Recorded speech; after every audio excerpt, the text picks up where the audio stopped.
Hello and welcome to Channel 2 Nightly News. I'm your anchor, Jessica Bogie, reporting in. The cruise ship that capsized off of Italy's coast will take up to 10 months to remove, officials said Sunday, as rough seas off the Tuscan coast suspended recovery operations. A 17th body, identified as Peruvian crew member Erica Soare Molina, was found Saturday. 16 crew and passengers remain listed as missing, with one body recovered from the ship not yet identified. Officials have virtually ruled out finding anyone alive more than 2 weeks after the Costa Concordia hit a reef, but were reluctant to give a final death toll for the January 13th disaster. The crash happened when the captain deviated from his planned route, creating a huge gash that capsized the ship. More than 4,200 people were on board. We will now switch over to Nora Fidelli with our sports updates. Nora? Hello, everybody.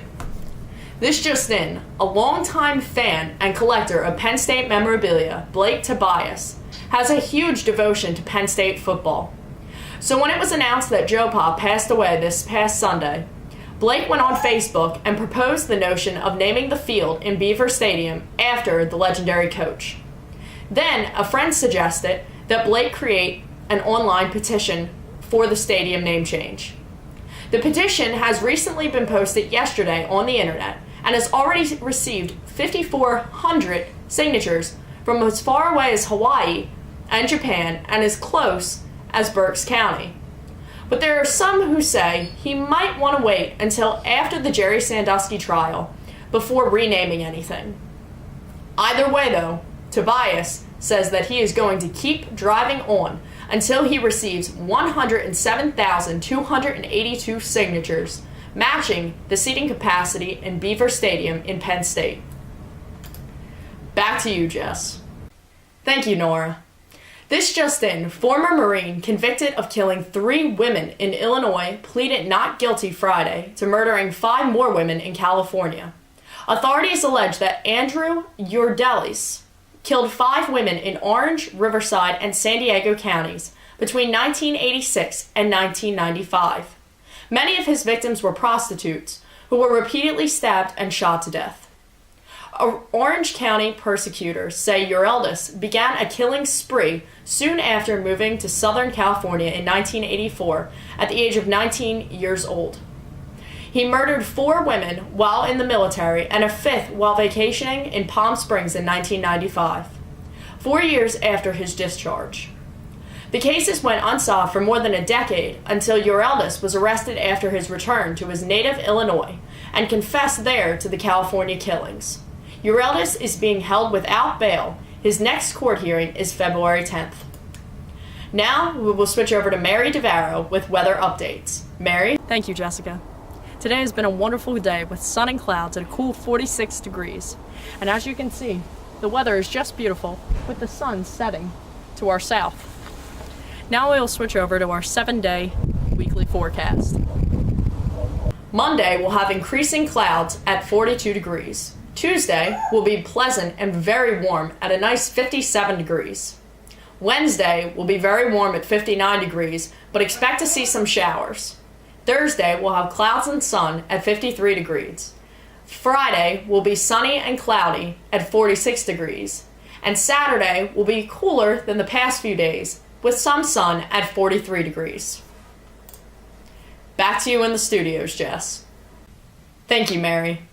Republican presidential hopeful Rick Santorum canceled his Sunday morning campaign events to spend time at the hospital with his 3.5-year-old daughter, Bella, who was admitted to Children's Hospital recently. Isabella Santorum has trisomy 18, which is a genetic condition caused by the presence of all or part of an 18th chromosome. When asked about her, Santorum says his daughter was not even expected to survive past her first birthday. Santorum's spokesman, Hogan Gidley, said in a statement Saturday night that Rick intends to return to Florida and resume the campaign schedule as soon as possible. We will now switch over to Dorothy Clofley with entertainment news. Dorothy? It was a black tie kickoff for the hottest show in town, and the hottest cars took center stage for the opening night of the 2012 Philadelphia Auto Show. And as the American automotive industry continues to rebound, some of its attendees say that they are big Ford fans. The foreign-made vehicles also caught a lot of attention, especially the $225,000 Aston Martin. Mayor Michael Nutter also suited up for the night's gala, saying that with innovation being used to build American brands, tough times for the automotive industry are in the rearview mirror. However, the show is not all about boasting sales and in the auto industry.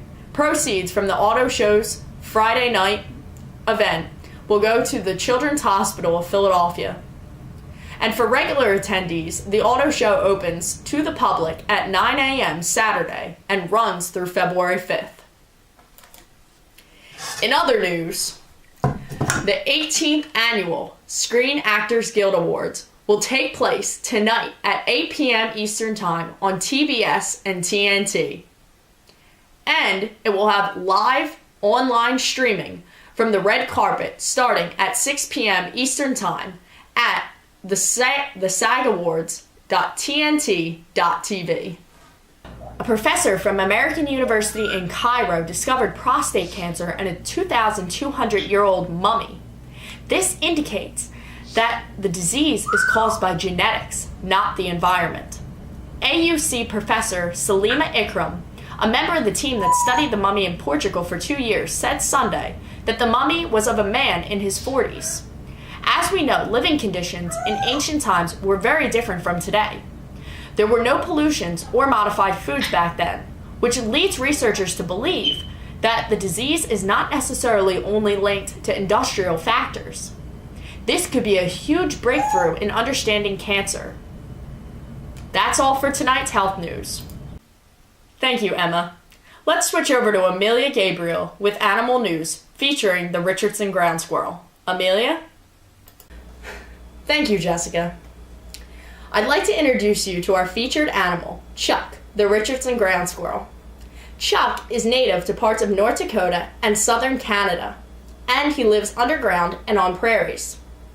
He is dark brown on his upper side and tan on his underneath.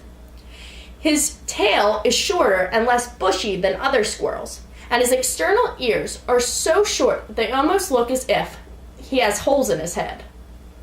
Chuck's behavior is more like a prairie dog than a typical squirrel.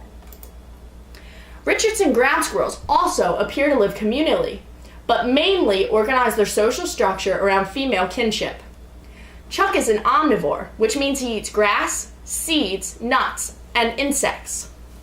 So, as a house pet, Chuck needs to be kept on a strict diet, otherwise he can become very obese. Adult ground squirrels usually hibernate as early as July. However, since Chuck is a house pet, he doesn't need to hibernate. And Chuck's lifespan is usually about 3 to 5 years, which is a lot like taking care of a guinea pig or a hamster. Thus, he makes a great pet for an adult who wants more than a typical rodent for a pet. Well, that's all for tonight's animal news. Back to you, Jess. Thank you, Amelia. That's all for tonight's news. So from all of us here at Channel 2, we wish you a very good night.